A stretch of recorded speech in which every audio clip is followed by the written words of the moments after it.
أعوذ بالله من الشيطان الرجيم بسم الله الرحمن الرحيم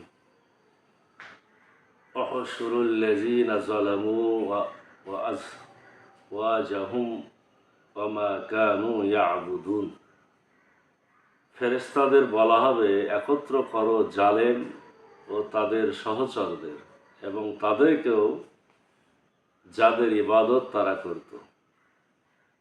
মিন দুনিল্লাহি ফাহদুহুম ইলা সিরাতিল জাহিম, আল্লাহর পরিবর্তে অতএব তাদের পরিচালিত করো জাহান্নামের পথে। আকিফুহুম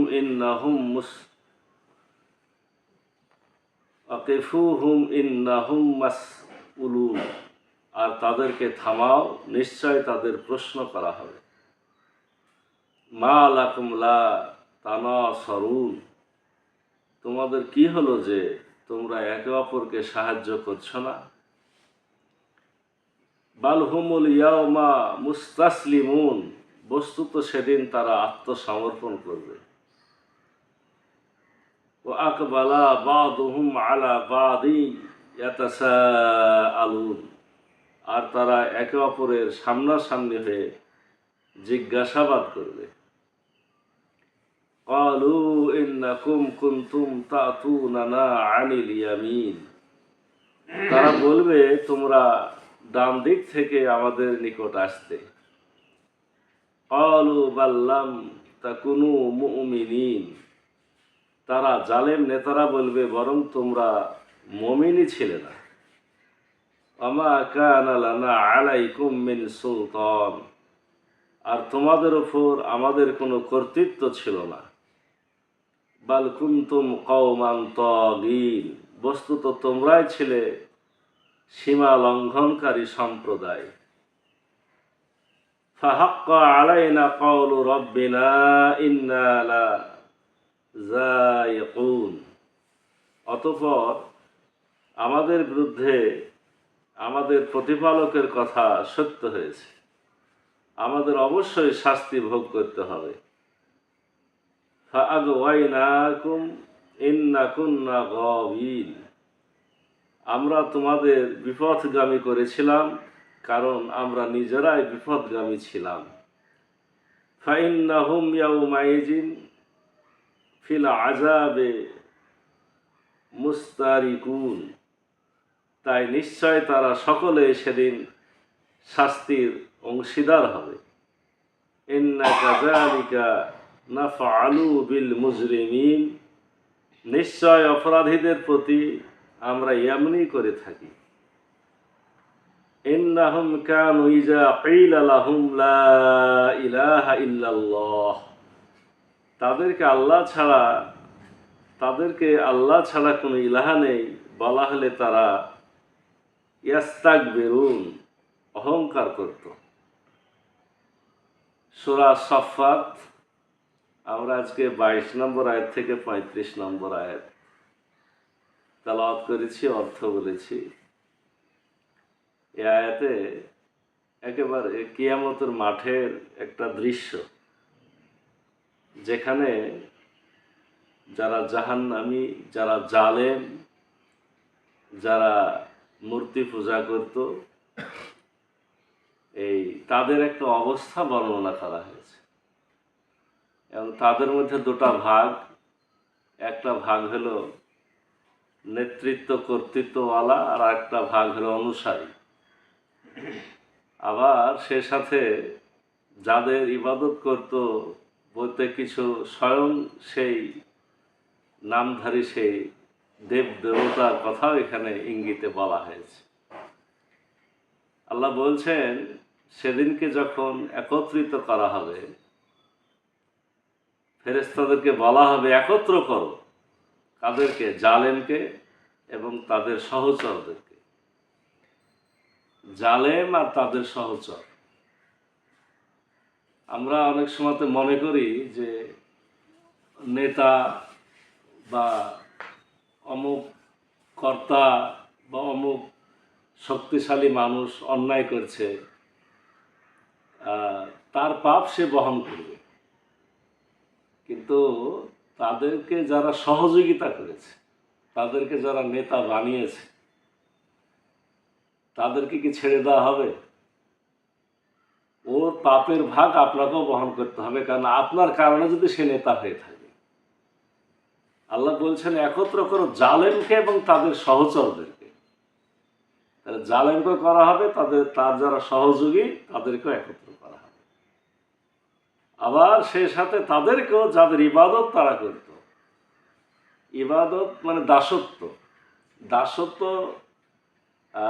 বলতে আমরা যেমন বুঝি যে ওই বিভিন্ন মূর্তি দেবদেবীর কথা যেমন বুঝি, আপনি যে কোনো মানুষের হুকুম যদি মেনে চলেন আল্লাহর হুকুমের পরিবর্তে, তবে তার দাসত্ব করা হয়।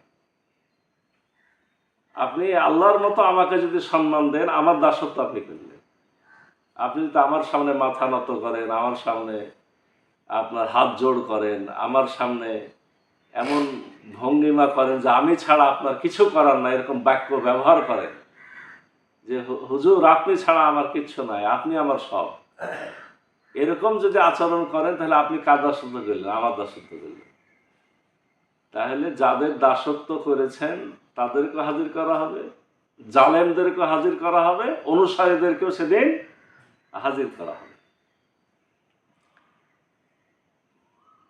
দাসত্ব করেছ কাদের? যাদেরকে আল্লাহর পরিবর্তে যাদেরকে ইবাদত করেছ তাদেরকে হাজির করা হবে। অতএব তাদের পরিচালিত করো জাহান্নামের পথে। যেহেতু এরা আল্লাহর পরিবর্তে এই কাজগুলো করেছে, মাথা নত করা, সেজদা করা, অনুনয় বিনয় করা, প্রার্থনা করা, সব কিছু উচিত ছিল আল্লাহর কাছে। তো যেহেতু আল্লাহ ছাড়া আপনি অন্যদের কথা শুনেছেন, অন্য জালেমের কথা শুনেছেন, অতএব আজকে এই তিন দলকে একসাথে বলা হবে চলো জাহান্নামের পথে। অনুসারী, নেতা এবং যাদের দাসত্ব করেছেন সবাইকে একসাথে বলা হবে চলো তোমরা জাহান্নামের পথে। এরপরে জাহান্নামের পথে চলতে চলতে আল্লাহ আবার বলছেন আকিফুহুম ইন্নাহুম মাসউলুন, তাদেরকে থামাও, নিশ্চয় তাদের প্রশ্ন করা হবে। তাহলে জাহান্নামে তো চলছেই, এখন তো জাহান্নামে ফেলা হবে। মাঝখানে আল্লাহ বলছে দাঁড় করাও, ওদের কিছু প্রশ্ন করবো। এই ক্ষেত্রে তাফসিরে এসেছে জাহান্নামে তো ফেলে দিলেই হইতো, থামানো কেন হলো? এই থামানোর পিছনে যেটা মূল কারণ, সেটা সকলের সামনে এদেরকে আরো লাঞ্ছিত করা, অপমানিত করা। মানুষ কোথাও যখন চলে, তাকে যখন দাঁড় করানো হয়, এর অর্থ হলো যে তাকে আরো বেইজ্জত করা হয়। থামাও, তাদের প্রশ্ন করা হবে। জাহান্নামে তো যাবেই, কিন্তু তাদের কিছু আরো প্রশ্ন আছে। আল্লাহ বলবেন তাদেরকে দাঁড় করে, তোমাদের কি হলো যে তোমরা একে অপরকে সাহায্য করছো না? মানে দুনিয়াতে তো তোমরা একে অপরকে খুব সাহায্য করেছিলে। ও জুলুম করত আর তুমি তাকে সাহায্য করতে। ওই আমার চাকরির বয়স তো ধরেন 32-33 হয়ে গেল, অনেক কিছু জীবনে দেখলাম। তো খেয়াল করি যে অফিসে যারা নিজ শ্রেণীর কিছু কর্মচারী আছে, একেবারে চতুর্থ শ্রেণী, বেতন কম সব থেকে, ওরা অফিসারদের দালালি করে। দালালি করে মানে যারা ঘুষখোর অফিসার তাদের দালালি করে। দালালি করে, লোক ধরে নিয়ে এসে দেয়, বলে যে এত টাকা সারে নেবে, কাজ হয়ে যাবে। হ্যাঁ ঠিকই, সারের কাছে টাকাটা যায়, হয়তো 10,000 টাকা সারে খায়, ওকে ক টাকা দেয়? হয়তো 100 টাকা বা 200 টাকা দেয়। আমি ওকে বলি যে তুমি খাইলে 100 টাকা, তোমার সার খাইলো 10,000 টাকা, পাপ তো তুমি গোটাটাই খেলে, তুমি দালালি করে দিলে। কি কথা ঠিক না বেঠিক? তোমার কি দরকার ছিল? আমি এভাবে কতজনকে বুঝাইছি যে তোমার এই 200 টাকার জন্যে তুমি লোকে 10,000 টাকা ক্ষতি করাইলে, খাইলো অফিসারে, কিন্তু পাপ তো তুমি গোটাটাই ফেলে। সে তো পাবে, যে খাইছে সেও পাবে, তুমিও পাবা। তো ব্যাপারটা হলো যে সহযোগীর কি মানে অবস্থা। আল্লাহ দাঁড় করে বলবে যে দুনিয়াতে তো একে অপরকে খুব সাহায্য করেছো, তুমি ওকে করেছো, তুমি ওকে করেছো, তুমি নেতা, ও হলো সহচর। ঠিক একইভাবে ধরেন দুনিয়াতে যারা বড় বড় নেতা নেতৃত্ব দেয়, অত্যাচার করে মানুষের উপর, কোন বলে? তার দলের লোক বেশি অত্যাচার, এই শক্তিতে সহচর বেশি, আমার লোক বেশি। তো সে লোকগুলাও তো দেখা যায় গরিব মানুষ, সাধারণ মানুষ, ওই দাপটে সেইটা করছে। তাহলে আমি আপনি এরকম 500 লোকের সহযোগিতাতে তার দাপটটা বেড়েছে। তাহলে আমি যদি তাকে সহযোগিতা না করতাম তাহলে ও তো মাতাব্বরি করতে পারতো না। এইভাবে চিন্তা করে দেখবেন যে আমরা সবাই জড়ায় যাচ্ছে। আল্লাহ সেদিন দাঁড় করাই দিয়ে বলবেন যে কি ব্যাপার, এখন একে অপরকে সাহায্য করো। ওই দুই দলকে দাঁড় করাই দিয়ে যে দুনিয়াতে তো খুব একে অপরকে সহযোগিতা করেছে, এখন করো। এই যে আমি তোমাদের জাহান্নামে ফেলছি, কেন সাহায্য করছো না? বাঁচাও, একে অপরকে বাঁচাও। এটা কি ধরনের অপমান, বুঝতে পেরেছেন? আল্লাহ সেদিন অপমান করার জন্য মাঝখানে দাঁড় করাবেন। আল্লাহ বলছেন বস্তুত সেদিন তারা সবাই আত্মসমর্পণ করবে, সেদিন সবাই সারেন্ডার করবে। সেদিন আর আল্লাহ ছাড়া আর চিন্তার কোনো সুযোগ নাই। মানে এখন তো ধরা খেয়ে গেছে, কিন্তু উচিত ছিল দুনিয়াতে সারেন্ডার করা। সারেন্ডার, আমরা যে মুসলিম শব্দ ব্যবহার করি, মুসলিম মানে আত্মসমর্পণকারী। আত্মসমর্পণ যে করে সে মুসলিম। কার কাছে আত্মসমর্পণ? আল্লাহর কাছে।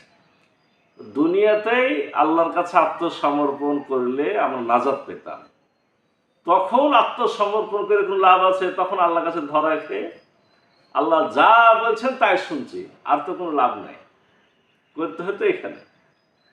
আল্লাহ বলছেন সেদিন তার আত্মসমর্পণ করবে, আর তার একে অপরের সামনাসামনি জিজ্ঞাসাবাদ করবে। এবার যখন দাঁড় করায় দেওয়া হয়েছে তখন একে অপরের ঝগড়া বাঁধাবে, নেতাতে আর কর্মীতে। তারা বলবে তোমরা ডান দিক থেকে আমাদের নিকট আসতে। আসলে যে শয়তানের একটা কথা আছে যে শয়তান ডান দিক থেকে আসে, শয়তান বাম দিক থেকে আসে, শয়তান সামনে দিক থেকে আসে, শয়তান পিছন দিক থেকে আসে। এখানে শুধু ডান দিকের কথা বলা হয়েছে। তাফসীরে বলা হয়েছে ডান দিকে আসার কথা অর্থ হইল সরাসরি দিনকে তোমরা ধ্বংস করেছ। সরাসরি দিনকে ধ্বংস যারা করে তারা ডান দিক থেকে এসে ধ্বংস করে। আল্লাহ বলছেন তারা বলবে তোমরা ডান দিক থেকে আমাদের নিকট আসতে। তখন নেতারা কি বলবে? তোমরাই মোমেন ছিলে না, আমাদের দোষ দিচ্ছ কেন? তোমরা মোমেন ছিলে না। তোমরা যদি ইমানদার হইতে তাহলে কি আমাদেরকে সমর্থন করতে? দেখেন কত সোজা উত্তর। তোমরা আমাদের এখন দোষ দিচ্ছ কেন? তোমরা ইমানদার ছিলে না। তোমরা আল্লাহকে না মেনে আমাদের ওই দুটা উস্ত্রা ঝাঁটা, আপনার যে কি বলে খাবারের যেটা আমরা নষ্ট করি, ওই পড়ে যাওয়া খাবারগুলা কুকুরকে যেটা পাক মারে ফেলে দেওয়া হয়, ওই হাড্ডি চাটাচাটি করার জন্য তোমরা আমাদের কাছে আসতে। আমাদের কি দোষ?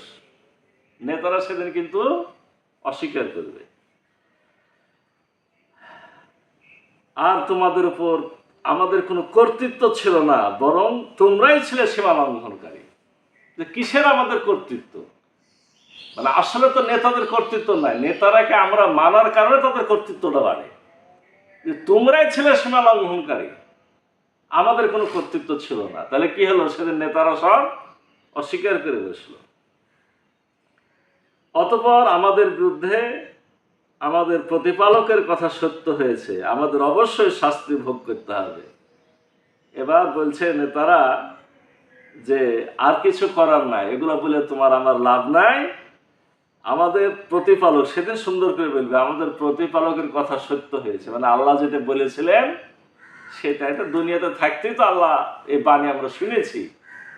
প্রতিপালকের কথা সত্য হয়েছে, আমাদের অবশ্যই শাস্তি ভোগ করতে হবে। তারা মেনে নেবে যে আমাদের সবাইকে নেতা হওয়ার কর্মী হও, অনুচর হওয়ার সহচর হও, আর দাসত্ব করো আর প্রভুত্ব করো, এই সকল গ্রুপকে একসাথে এখন আমাদের জাহান্নামের শাস্তি ভোগ করতে হবে।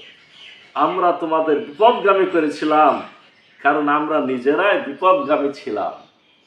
যদি তোমরা বলো যে আমরা বিপদগামী করেছি, কথা সত্য, কারণ আমরা বিপদগামী তো করবে, কারণ আমরা নিজেরাই তো বিপদগামী ছিলাম। আমরা যেহেতু বিপদগামী ছিলাম আর তোমরা আমাদের অনুসরণ করেছ, অতএব তোমরা ভুল পথে চলেছ। মানে ইঞ্জিন যদি সামনে যেভাবে চলবে পিছনে বগি তো ওইভাবে যাবে। আমি ভুল পথে চলেছি, তোমরা আমার পিছনে চলার কারণে তোমরাও ভুল পথে চলেছ। আমরা সবাই নিজেরাই বিপদগামী ছিলাম। তাই নিশ্চয় তারা সকলেই সেদিন শাস্তির অংশীদার হবে। নিশ্চয় অপরাধীদের প্রতি আমরা এমনই করে থাকি, তাদেরকে আল্লাহ ছাড়া কোনো ইলাহা নেই বলা হলে তারা অবশ্যই অহংকার করত।